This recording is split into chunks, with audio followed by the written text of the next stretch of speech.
السلام عليكم ورحمة الله وبركاته. الحمد لله رب العالمين وبه نستعين، والصلاة والسلام على خاتم الأنبياء والمرسلين نبينا محمد وعلى آله وصحبه أجمعين. أما بعد. Itu kita dah baca perkataan para ulama tentang zuhud,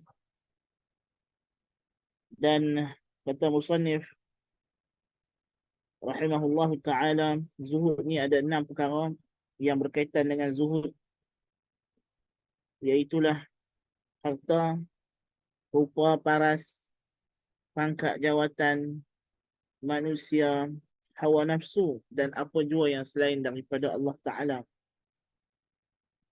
Kemudian dia menjelaskan bahawa zuhud ni bukan maknanya kita buang kata, buang dunia, hidup pakai pakaian compang-camping, ya, hidup melarat, tak ada rumah, tak ada kenderaan, tak ada pakaian, tak ada isteri, tak ada suami, tak ada anak pinak. Bukan. Kata Al-Hasan atau lain daripada beliau, laisa az-zuhdu fi dunya bi tahrimil halal wala idha'atil mal. Bukanlah zuhud itu dengan mengharamkan apa yang Allah telah halalkan. Tak betul. Ya, bukan makna kita zuhud ni kita haramkan atas diri kita buat benda yang Tuhan dah halalkan. Allah sendiri dah halalkan, makna kita halalkanlah.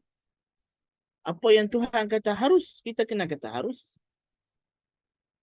Dan kita kena buat sekadarnya bagi memenuhi keperluan hidup kita di dunia. Dan tidak juga dengan mensia-siakan harta. Bukan zuhud ni sampai kena lempak duit ke dalam sungai, ke dalam laut. Ada tak tengok cerita orang buat gitu tak? Ini semua salah, misconception. Salah konsep kerana kejahilan terhadap hakikat ajaran Islam yang suci, yang murni. Wala idha'atil mal. ولكن أن تكون بما في يد الله أوثق منك بما في يدك، وأن تكون في ثواب المعصية إذا أصبت بها أرغب منك فيها لو لم تصبك. Tetapi zuhud itu ialah apa yang ada di tangan Allah lebih engkau percaya daripada apa yang di tangan kau. Yang ini engkau lebih percaya dengan janji Allah, dengan karunia Allah, dengan apa yang ada di tangan Allah Ta'ala daripada nikmat anugerah, maka engkau tak takut untuk menginfakkan harta di jalan yang benar. Engkau tak takut untuk tinggal benda yang haram walaupun pada zahirnya, nampaknya seolah-olah macam perbuatan itu merugikan dunia, merugikan diri engkau pada zahirnya, walaupun hakikatnya dia menguntungkan. Ya. Engkau percaya dengan janji-janji Allah Subhanahu wa Ta'ala.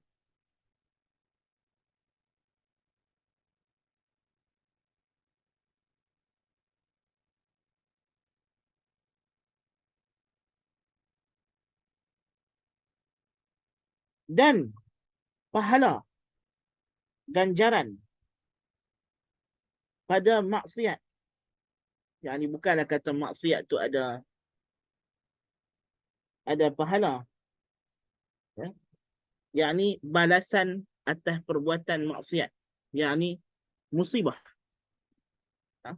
Musibah lebih engkau gemari jikalau telah menimpa engkau maksiat, maka engkau lebih gemar ditimpa musibah daripada tidak timpa musibah.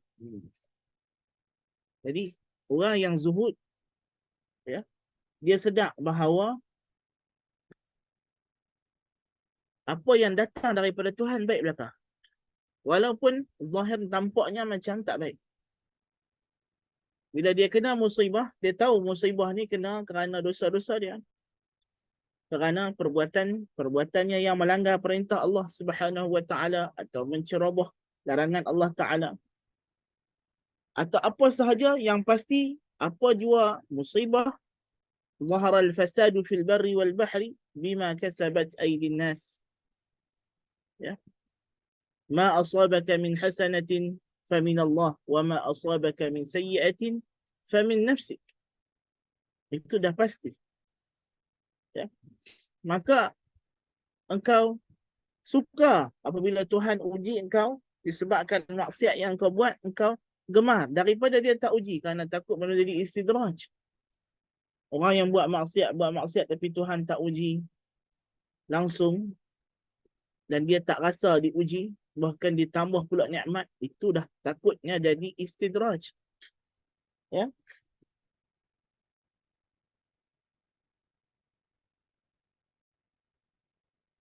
Dalam lafaz yang lain dikatakan az-zahadatu fid dunya laysat li tahrimil halal wala idha'atil mal. ولكن الزهادة في الدنيا ألا تكون بما في يديك أوثق مما في يد الله وأن تكون في ثواب المصيبة إذا أنت أصبت بها أرغب فيها لو أنها أبقيت لك. Zuhud ni bukan dengan mengharamkan yang halal, mensia-siakan harta benda, tetapi janganlah apa yang ada di tangan engkau lebih engkau percaya daripada apa yang di tangan Allah. Dan hendaklah balasan musibah, ganjaran disebabkan timpa musibah, ganjaran musibah, apabila engkau ditimpa dengannya, lebih engkau gemari daripada engkau dijauhkan daripadanya. فهذا من أجمع كلام في الزهد وأحسنه وقد روي مرفوعا. Ini adalah kata Ibn Qayyim, kataan yang paling terbaik pernah diriwayatkan dalam menjelaskan hakikat zuhud. Maka kita betulkan konsep zuhud ni bukannya hidup melarat, bukannya hidup hina di tepi jadi apa? Jadi orang panggil apa? Gelandangan. Orang tanya awak jadi gelandangan sebab saya ni telah memilih jalan hidup zuhud, jadi saya buang harta, buang dunia, buang tinggal anak bini semua tak mau. Itu bohong. Itu menempuh jalan ke neraka. Na'udzubillah min zalik. Ya. Mengabaikan tanggungjawab yang Tuhan dah bagi. Tidak. Orang zuhud ni seperti mana sahabat-sahabat, seperti mana para ulama. Mereka ada harta tapi mereka tak takut untuk belanja harta mereka itu di jalan Allah Subhanahu wa taala. Mereka ada anak isteri ramai, anak ramai. Ya, tetapi mereka tak takut fakir dengan menanggung anak isteri mereka kerana mereka yakin rezeki daripada Allah Subhanahu wa taala. Ya. Dan mereka manfaatkan anak-anak mereka ini untuk jalan Allah. Mereka tak takut korbankan harta dan nyawa. Ya. Jadi ini makna zuhud yang sebenar-benarnya yang diajak oleh Islam. Ya, zuhud yang membawa kepada pembentukan empayar Islam. Empayar Islam telah dibina oleh golongan zuhad. Islam telah dipimpin oleh khalifah-khalifah yang hebat-hebat, yang zuhud. Yang menjadi raja, yang memerintah dunia dalam rangka menegakkan hukum Allah Subhanahu wa taala. Ya. Itu kita kena faham. Kemudian musannif nak bincang, kata Syekh Ibn Qayyim rahimahullah, fasal, nak bincang pada adakah zuhud ni masih boleh berlaku pada zaman kemudian. Adakah zuhud ni hanya ada di zaman salafus salih? Lepas daripada zaman salafus salih di akhir zaman dah tak ada zuhud lagi kerana semua benda yang tak boleh. Ataupun zuhud ni berterusan. Kata Ibn Qayyim, وَقَدْ اخْتَلَفَ النَّاسُ فِي الزُّهْدِ هَلْ هُوَ مُمْكِنٌ في هذه الأزمنة أم لا. Para ulama telah berbincang, berbeza pandangan, adakah zuhud itu benda yang boleh berlaku pada zaman-zaman ini ataupun tidak. Zaman kita lagi dahsyat. فقال أبو حفص رحمه الله تعالى الزهد لا يكون إلا في الحلال ولا حلال في الدنيا فلا زهد. Kata Abu Hafsin, satu orang ulama nama Abu Hafsin, dia kata zuhud ini hanya jadi pada benda halal. Zuhud ni maknanya kita berpada-pada dengan benda yang halal, tidak berlebih-lebihan. Sedangkan dunia kini sudah tidak ada lagi yang halal, semuanya haram belaka. Ini ada pandangan-pandangan yang agak ekstrim begini rupa memang ada. Tetapi dia pandangan yang kita kata yang bersifat anomali dengan hakikat sebenar ajaran Islam. Dia adalah pandangan peribadi yang dibina di atas emosi, bukan di atas dalil, bukan di atas realiti yang sebenar.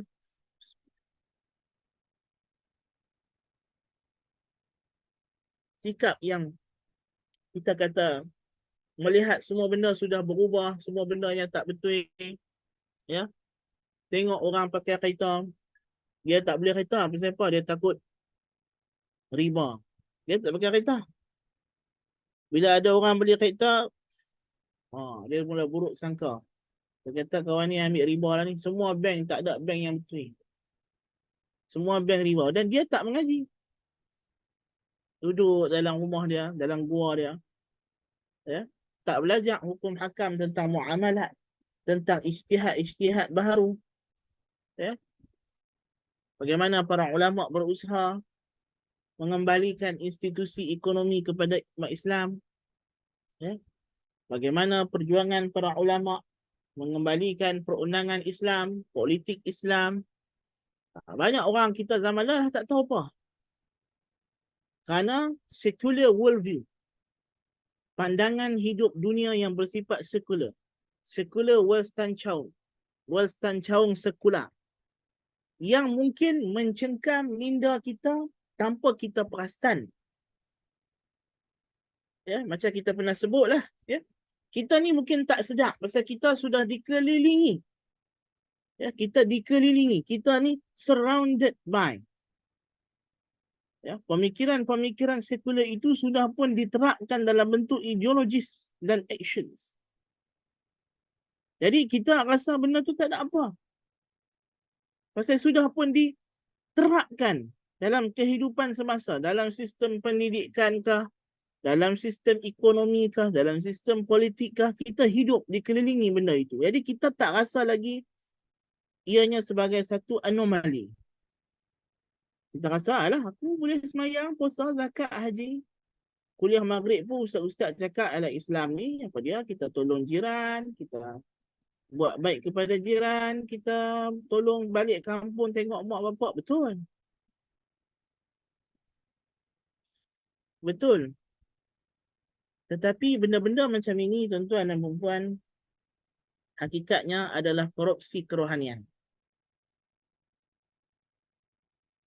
Korupsi kerohanian. Ya. Kerana benda yang sepatutnya menjadi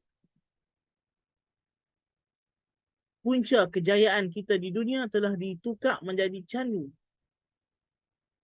Apabila kita sebenarnya hidup dalam keadaan kita ni diserang oleh musuh daripada pelbagai penjuru pemikiran. Tetapi kita diberi rasa untuk selesa. Seumpama macam kita ingat kita duk berenang dalam kolam air panas, rupanya kita duk kena rebus dalam periuk yang besar. Kita pun seronoklah berenang, pimai, rasa macam kita duk mandi dalam air panas. Rupanya orang duk rebus kita. Kita tak sedar. Kita rasa macam kita ni, kita dah cukup semua benda. Ya? Tanpa disedari bahawa peranan agama, status Islam direndahkan. Cuba kita tengok di Arab Saudi sekarang. Ya? Sama juga konsep dia. Dimomokkan kerajaan kita ini kerajaan yang menerapkan ajaran ahli sunnah wal jamaah, ajaran salafiyah, membela dakwah Syekh Ma'du Wahab, bla bla bla bla bla. Nah itu disematkan ke dalam minda rakyat dia bertalu-talu, dipakukan ke dalam otak dan jiwa mereka. Supaya tanpa mereka sedar peranan ajaran Islam salafiyah itu sendiri sudah pun reduce dengan skala yang besar. Sudah ditekan kepada kehidupan masyarakat sahaja. Daripada dulu dia adalah dasar kerajaan yang memandu pemimpin-pemimpin yang membuat keputusan, hukum dan undang-undang. Kini dia hanyalah Salafiyah di Saudi Arabia sudah menjadi seperti Salafiyah di Qatar, Salafiyah di UAE. Ya. Mungkin dia diajar dalam buku teks sekolah sebagai ini adalah tradisi Islam, tradisi kita. Ya, macam kalau kita pergi di Perlis, masa kami duduk di Perlis dulu ada kawan-kawan Perlis. Ya, kita tanya awak tak baca qunut, dia kata kami orang Perlis tak baca qunut. Dia sekadar itu je lah, dia faham. Dia orang Perlis tak baca qunut. Dia tradisi. Dia tidak lagi menjadi, dan sama juga di mana-mana di Malaysia pun kalau kita tanya awak dia baca qunut, orang Malaysia Islam baca qunut. Tak tahu apa, dia hanya taklid. Ya. Hanya ikut sahaja. Tetapi dasar pemerintahan negara sudah lagi tidak memakai pandangan-pandangan ulama. Maksiat sudah dibenarkan, ya, mewakili negara. Saudi akan jadi next destination for fashion. Dia akan jadi bandaraya fashion pula Riyadh itu. Ya, maka sekarang ni tengah dinaikkan model-model fashion pakaian. Ya, akan ada Riyadh Fashion Week. Ya. Jadi benda-benda macam ini kita dapat lihat sendiri bagaimana proses sekularisasi berlaku terhadap sebuah negara Islam. Kita mungkin tak sempat melihat proses sekularisasi berlaku pada Malaysia. Pada masa tu kita celik-celik Malaysia dah merdeka 40 tahun dah. Kan? Jadi kita sedang-sedang tu benda tu dah pun ongoing. Dah berlaku, dah terlaksana. Kita mungkin tak sempat menyaksikan sekularisasi Turki. Ya. Benda tu semua dah lepas. Tapi kita dapat menyaksikan bagaimana sekularisasi itu berlaku di Saudi. Bagaimana Islam dikikis, dipotong-potong, dihiris-hiris, ya, daripada identiti negaranya sedikit demi sedikit. Ya. So, lambang la ilaha illallah Muhammadur Rasulullah di bendera itu tak ada beza lah dengan bintang dan bulan sabit pada negara-negara sekular yang tidak mengamalkan dasar Islam sepenuhnya. Islam sebagai agama, sembahyang 5 waktu, masuk bulan Ramadan, puasa. Ya. Pengamalan individu dan masyarakat setempat. Dia bukan lagi menjadi agama yang kita kata agama yang sebenarnya lah. Dia hanya menjadi seremonial dan juga individual. Macam kita kata di negara-negara Kristian, kan? Daripada dulu agama itu mengawal setiap gerak-geri. Sekarang jadi dia just untuk kerohanian, untuk spiritual. Ya, Islam itu hanya untuk jadi sebagai alat untuk memenuhi keperluan spiritual yang tidak memenuhi sepenuhnya. Bukan. Jadi itu benda yang kita kata. Ya. So kita kata memanglah cabaran itu ada. Dan keadaan yang macam ini, yang dikelilingi ini memanglah akan menyebabkan timbul pandangan-pandangan yang orang kata apa? Yang berlawanan dengan fitrah agama Islam yang sentiasa optimis, sentiasa melihat ada kesudahan yang baik di hujung setiap cabaran. Ya. Kalau kita tengok pemikiran antara dua tokoh, walaupun mereka ada jasa yang besar, macam Syekh Qutb rahimahullah, Dia mengambil pemikiran yang agak sempit. Pemikiran yang perjuangan, dasar perjuangan dia clear. Bagus dari sudut menegakkan tauhid, dari sudut menegakkan Islam dalam pemerintahan dan sebagainya. Tapi mengambil sikap semua orang sudah jahiliah. Jadi kita kena back to zero. Dan kita tak perlu lagi nak bahaskan tentang fiqh. Kerana nak bahas tentang fiqh apa, dia kata syariat pun dah tak ada. Pendekatan yang dijawab balas oleh Al-Qaradawi rahimahullah. Kerana hukum syarak ada. Ketika Islam itu memerintah dan ketika Islam tidak memerintah. Setiap keadaan. Dan sebab itulah ijtihad itu adalah proses yang tidak boleh berhenti daripada kalangan golongan mujtahid. Mesti ada proses perbincangan. Walaupun ekonomi sudah tidak lagi sepenuhnya Islamik, tapi adakah bermakna kita nak biar orang tak apalah, biarlah makan riba semua? Ataupun duduklah dalam hutan, jangan beli rumah, jangan beli kereta. Kita tidak buat satu alternatif. Tidak bagi cari jalan keluar. Tidak betul. Ya? Tidak betul. Kan? Mesti ada hukum dalam keadaan darurat. Ya? Bila kerajaan-kerajaan kafir macam Perancis melarang pemakaian tudung bagi orang perempuan di tempat kerja. Kita mungkin bagi fatwa yang di atas kursi yang empuk, kita kata, hijrah lah. Syekh, hijrah bukan macam zaman dulu, keluar sengak-sengak daripada Mekah. Ya? Realitas. Nak suruh dia hijrah bukan macam boleh keluar, boleh masuk negara orang suka hati. Zaman dulu memanglah hijrah. Kan? Bukan nak kena masuk negara lain, bukannya payah apa-apa. Kita keluar daripada negara A, masuk negara B. Kan? Tanpa ada sebarang halangan. Ini kalau kita nak suruh orang hijrah.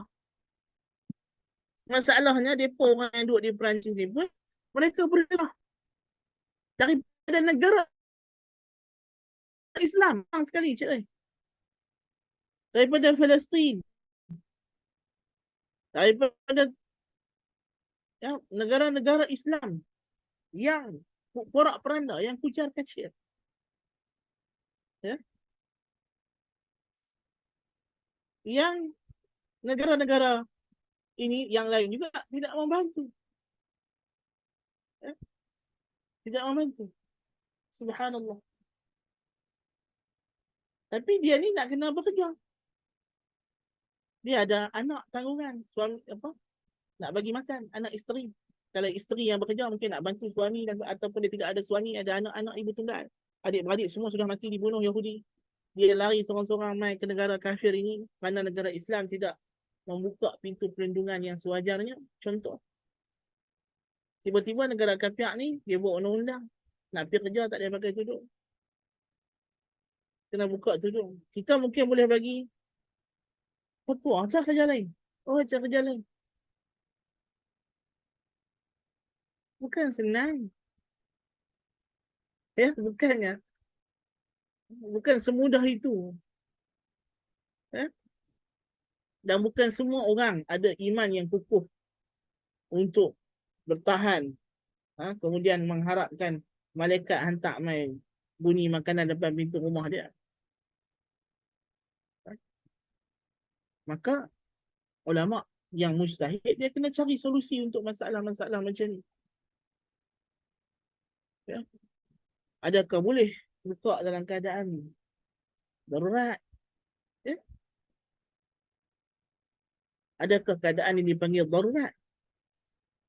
Kita kata, mana ada darurat? Darurat ni kalau orang ancam nyawa. Dia tak tahu bahawa itulah keadaan. Kalau dia tak pergi kerja dengan dia kalau dia pergi pakai tudung, dia mungkin akan dipecat. Dan dia akan dinafikan bekerja daripada mana-mana tempat pun orang takkan ambil kerja. Dan itu maknanya membunuh.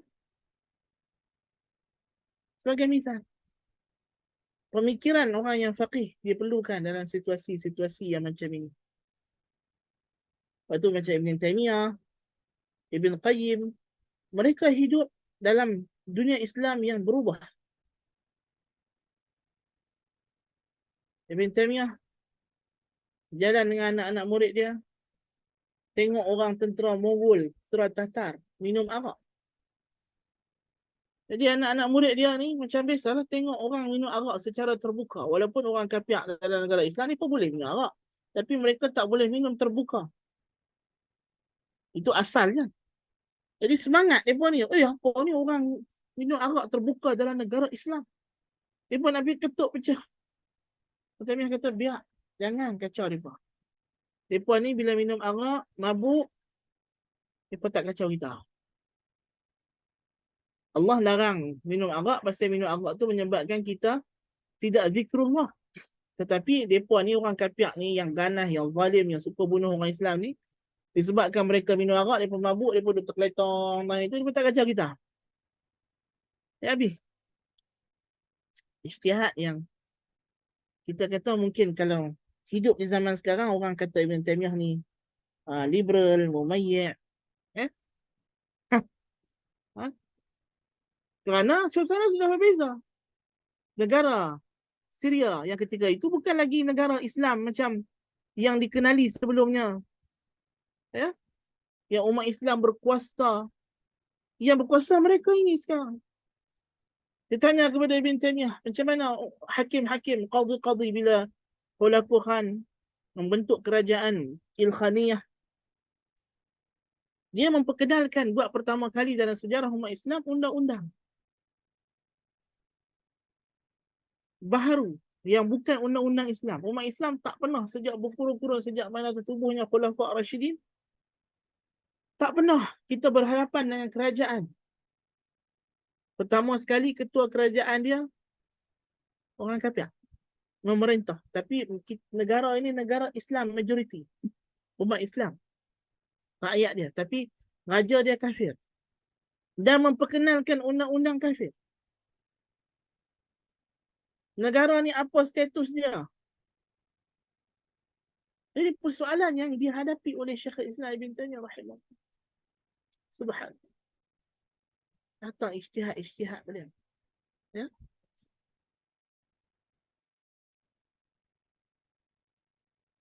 Ijtihad beliau. Ya, mengatakan bahawa boleh hakim-hakim ni terus berkhidmat undang Islam. Kerana kalau semua hakim-hakim ni tarik diri, maka kezaliman. Cuba kalau kita kata orang Melayu tak payah jadi hakim dah kat Malaysia ni pasal mahkamah dia tak Islam. Tuan-tuan, terah hakim Melayu pun bila dah pergi belajar ada yang terpengaruh dengan pemikiran dan sebagainya, masih lagi buat keputusan yang kadang-kadang merugikan isu penjagaan anak dan sebagainya.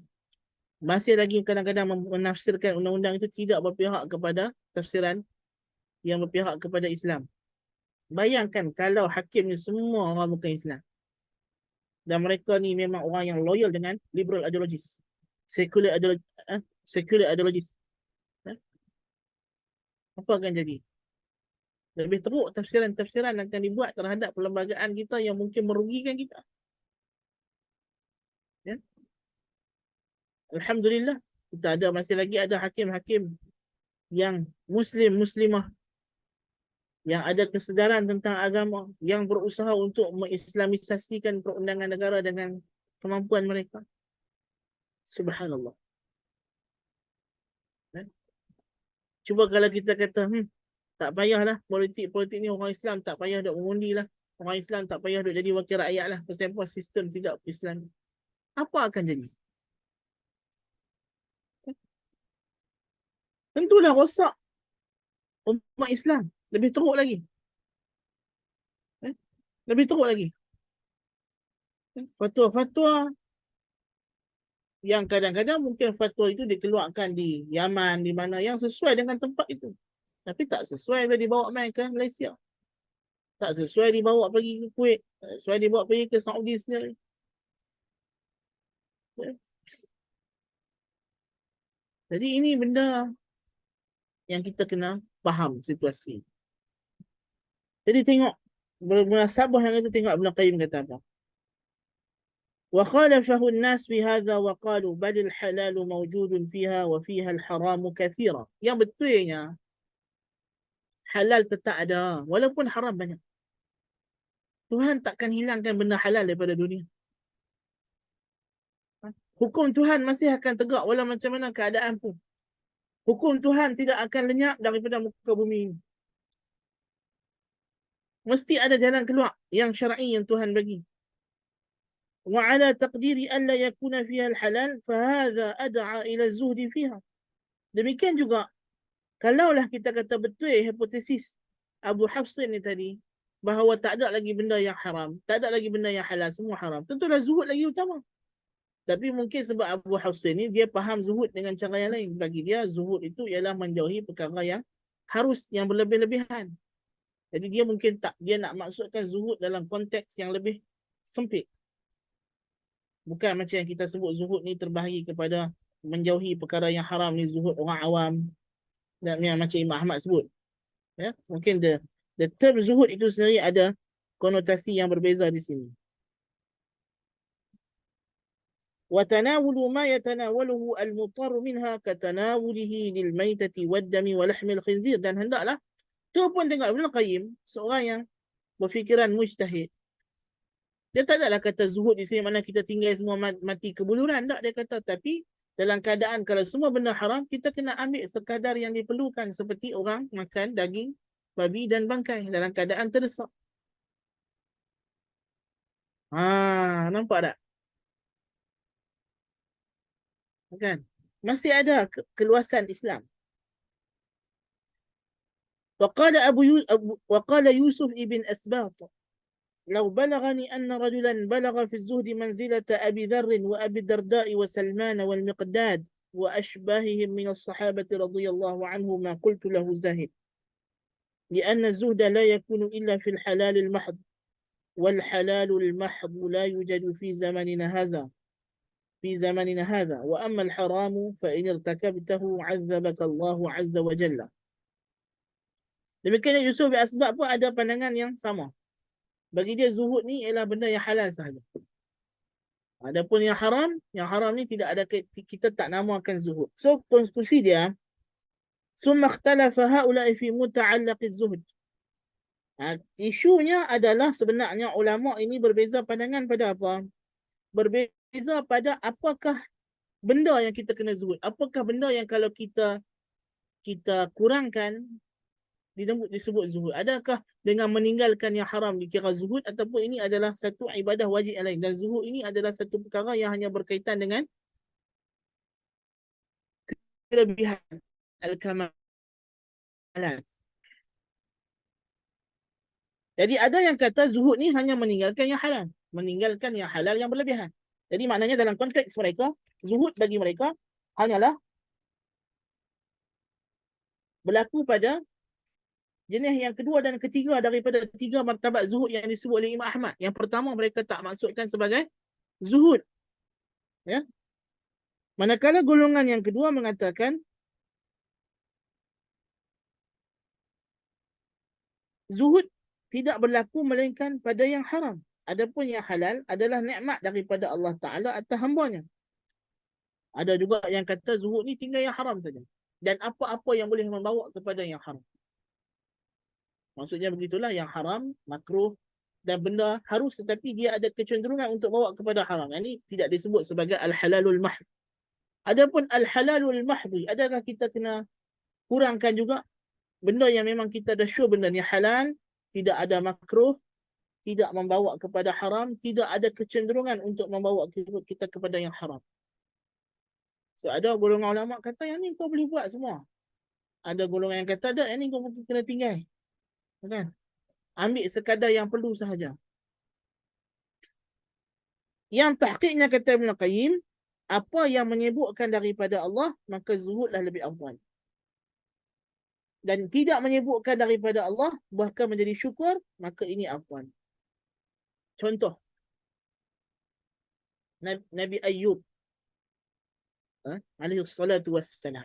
Ketika dia dah sembuh daripada penyakit, Tuhan suruh dia mandi.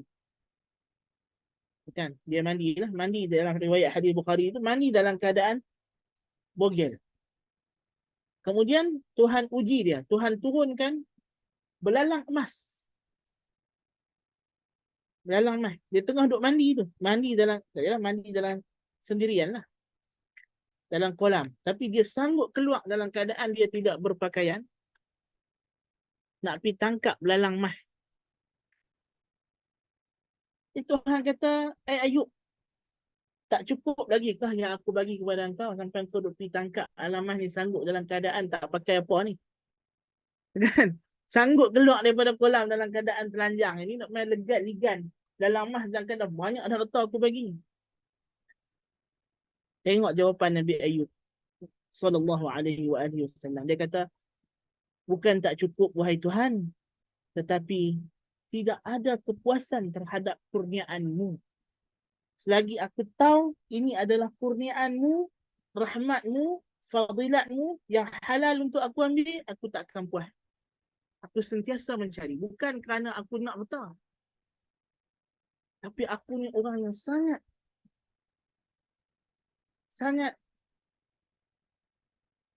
nakkan kurniaan Tuhan. Rasa dia tak boleh terlepas daripada kurniaan Tuhan. Gitu. Subhanallah. Ini satu sikap. Satu sikap juga. Jadi dalam situasi itu dia ada dua kemungkinan untuk satu orang mukmin buat. Sama ada dia tengok dalam lamah tapi tak apalah, Tuhan dah bagi aku banyak dah. Atau dia pergi kejap dan ambil tambah lagi harta kekayaan dia. Supaya dengan itu dia boleh berbakti lebih banyak lagi. Dia boleh infak lebih banyak lagi. Kan? Jadi zuhud ni ada dua keadaan. Kita diberikan tawaran kerja yang baru. Kita ada kerja dalam keadaan selesa. Kita kerja selesa, rezeki halal, anak bini kita cukup makan, kita boleh buat amal ibadah, kebajikan apa semua, okey, no problem. Tiba-tiba dapat satu offer kerja yang baru dengan situasi yang sama. Halal, membolehkan kita buat ibadah, tidak ada kurang daripada yang pertama. Tetapi gajinya lebih. Gajinya lebih. Ya? Bertambah mahsul pendapatan. So dalam situasi ni, golongan ulama zuhud ni ada dua pandangan. Kan? Pandangan yang pertama tadi, yang kata, golongan yang kata zuhud ini hanya berlaku dalam benda yang haram, benda yang halal tidak dipanggil zuhud. Ya. Bagi mereka, ya, ada dua pandangan. Sama ada kita kekal dengan kerja kita, ya, yang sedia ada ini, dan nak buat apa lebih lagi. Kerja yang ada sekarang pun dah okey, gaji pun cukup, makan apa semua ada kadar. Kan? Boleh buat ibadah, boleh bagi sedekah, okeylah, sudahlah. Atau dia melihat di sana, as long as benda ni halal, tidak ada haram, dan dia adalah nikmat daripada Allah, apa salahnya aku tambah lagi? Gitu konsep zuhud tu. Kan? Ibn Qayyim kata yang tahqiqnya dilihat. Jikalau dengan nikmat yang bertambah itu boleh menambah syukurnya kepada Allah, maka afdallah dia tambah. Dia melihat dari aku kerja yang ni, okeylah daripada lah ni untuk makan putatan yang biasa. Mungkin lepas ni boleh upgrade sikit. Lepas makan beras wangi ke, sebelah sekala. Ya? Boleh beri basmati ke, sekali-sekala. Boleh upgrade nafkah isteri, nafkah anak. Ya? Boleh. Sebab itu juga sedekah. Boleh tambah kebajikan aku kepada mak ayah. Boleh tambah lagi sedekah. Ya? Boleh menambah lagi keselesaan dalam beribadah. Kalau tujuannya adalah untuk menambah syukur kepada Allah Ta'ala macam Nabi Ayub, cerita Nabi Ayub tadi, makanya kata silakan. Tidak perlu zuhud ketika ini. Yang penting pastikan tidak ada unsur-unsur haram. Tidak ada unsur melalaikan daripada zikrullah. Janganlah kerana gaji lebih. Tapi kerja baru ni menyebabkan masa kita untuk ibadah tu dah kurang. Sebab kerja bahasa bertambah. Itu rugilah. Tak boleh tak masuk lambat. Itu memang kena zuhud. Kan? Okey.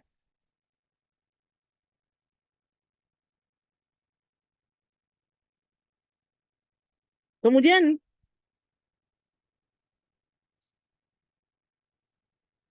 jadi kesimpulannya zuhud ada? Ada zuhud. Sentiasa ada. Kalaupun satu tempat yang kita duduk itu semuanya haram belaka. Ya? Maka kita kata kita kena abstain dari kita dan lebih lagi perlukan zuhud. Kita tidak mengambil lebih daripada. Kalaulah kata semua sistem bank. Macam kita di Malaysia, Alhamdulillah, sistem bank Islam banyak. Ya? Masa kami di Saudi zaman dulu, zaman kami dulu, di Saudi sendiri tak banyak bank Islam macam Malaysia. Yang dikenali Rajhi tu lah, adalah beberapa bank lagi. Bahkan masa tu, apa nama, Universiti Islam Madinah, Alhamdulillah mukafaah masuk bank Rajhi, bank yang tak ada riba. Tapi ada universiti-universiti lain masih lagi menggunakan bank konvensional, bank riba. Bahkan gaji-gaji pensyarah yang mereka tu adalah ulama'-ulama' pun masuk dalam bank riba lagi gaji mereka. Kerajaan masih pakai bank-bank yang macam tu. Masa tu lah ni, wallahualam. Mungkin dah berkembang bank Islam di sana. Jadi nak buat macam mana? Dalam situasi macam ni, kita kena berpada lah. Lepas tu, masa tu ulama'-ulama' berpesan kan, kalau masuk mukafaah, masuk gaji, ambil semua, jangan tinggal dalam bank. Siapa takut nanti dapat apa nama bunga kan. Kalau tak ada bank nak pinjam, perlukan kereta. Ya. Siapa tak ada kenderaan, sukar. Kita ambil lah pinjaman yang berpada, yang paling minimum, yang sekadar-kadar. Bukan kata tak payah kereta langsung lah. Maka biarlah kau hidup dalam keadaan sukar, susah. Itu tak betul. Sedangkan dia ni tahap perlu kereta sudah sampai tu. Kalau hajiat, tahsiniat tu mungkin lah. Tapi dia ni dah sampai ke tahap daruri lah ada kereta. Ya? Takkan kita nak kata tak boleh. Kau kena kumpul duit juga. Dah kawan gaji sebulan 1,500 je. Kan? Dia nak beli kereta third hand je pun. Kereta buruk dah. Kan? Bukannya kereta baru. Kan? Sekadar nak bolehlah dia lepas hantar anak dia pergi sekolah apa semua. Kan? Contoh. Dan dia dalam keadaan yang sangat perlu kereta. Contoh. Ataupun sangat perlu rumah. Kan? Macam sebelum ni. Apa nama. Fatwa tentang ASB. Kan? Tapi kalau kata orang Islam pakat tak beli saham ASB ni, siapa nak beli? Kerajaan dapat duit macam mana? Proses untuk mensucikan ASB itu tetap kena berlangsung. Difatwakan wajib bagi pihak syarikat untuk berusaha melabur dalam syarikat-syarikat yang halal. Tapi dalam masa proses nak melabur tu, dia perlukan duit. Modal. Kalau dia kata, hampa jangan duk melabur lah ASB, melabur. Tak boleh. Jadi ulama'-ulama' kita bincang, discuss, keluar fatwa, harus. Kan? Sebab untuk memastikan Bumi Putera itu ada dia punya kuasa ekonomi, dia tidak luntur. Ya. Benda-benda macam ni perlukan pandangan yang tajam. Tak boleh pandangan yang sempit yang hanya melihat pada ufuk diri sendiri sahaja. Kadang-kadang satu benda fatwa ni dia perlu discuss, kena bincang, kena ada tanya pandangan pakar, kena dapat a wider view, wider look. Kita mungkin boleh bagi orang kata apa, pandangan yang um, hukum asal, tapi nak bagi fatwa perlukan kepada discussion, perlukan kepada input yang lebih.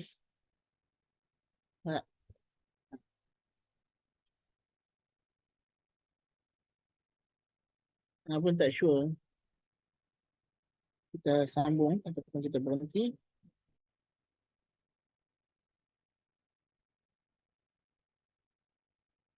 Pilihan. Di sini ada satu fasal lagi. Dia kata hakikat zuhud dan derajat ni. Kita ambil sikit tadi, betul kita berhentilah. Kata sahibul manazil as-sairin Syekh Al-Harawi, az-zuhdu huwa isqatur raghbah 'ani syai'i bil kulliyah. Zuhud itu maknanya adalah menggugurkan keinginan daripada sesuatu secara keseluruhan, secara total. Ini kita buang rasa teringin. Teringin daripada apa? Yuridu bi syai'il mazhud fihi li syai'il mazhud fihi ma siwa Allah Ta'ala. Ini tidak ada keinginan langsung selain daripada Allah. Yang ini dibuang daripada hati perasaan kita sebarang rasa kebergantungan, sebarang rasa teringin lain daripada Allah Ta'ala. Sehingga tidak lagi dia ada rasa nak toleh, nak pandang dan rindu kepada selain Allah Ta'ala. Hanya menghadapkan dirinya kepada wajah Allah.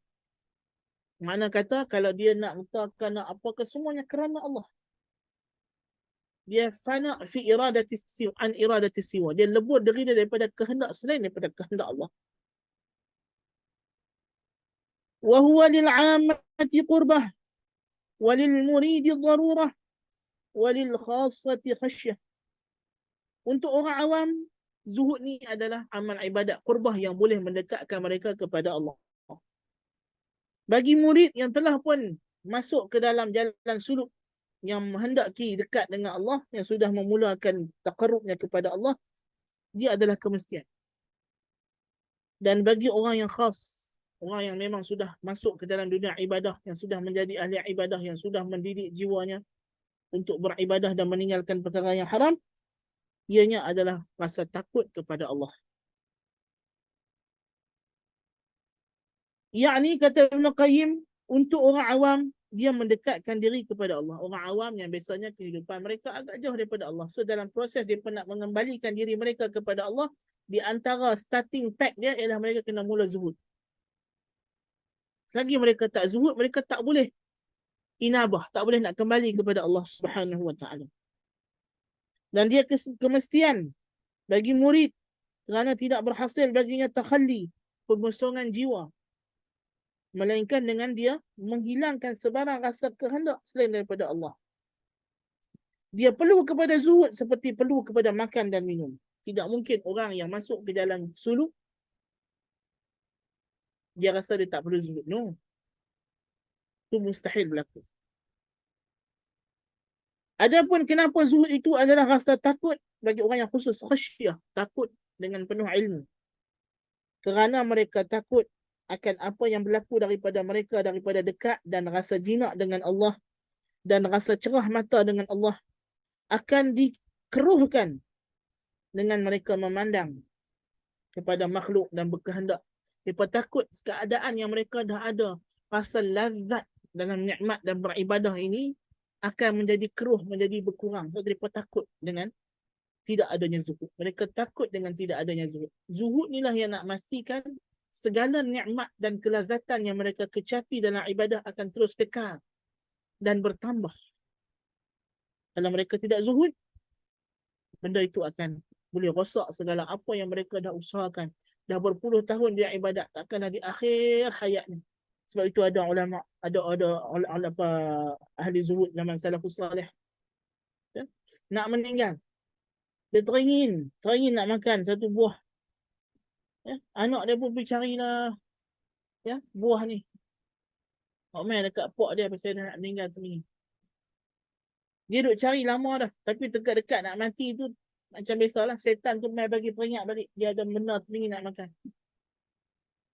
Ya. Tapi bila anak dia dah susah payah pergi cari, dah buat mai dekat sebelah dia, dia tolak.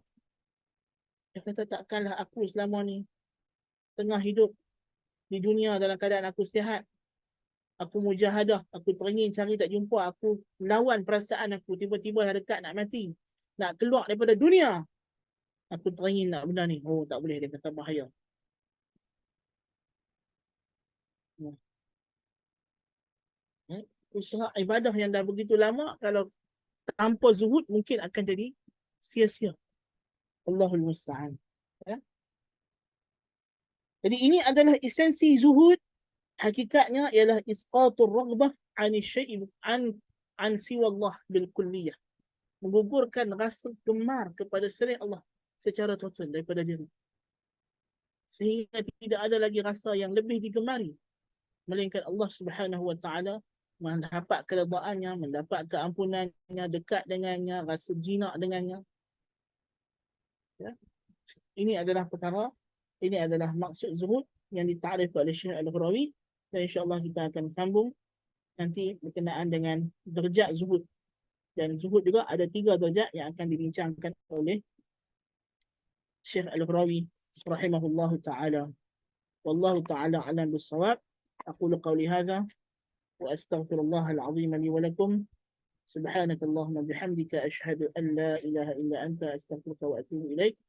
السلام عليكم ورحمة الله وبركاته.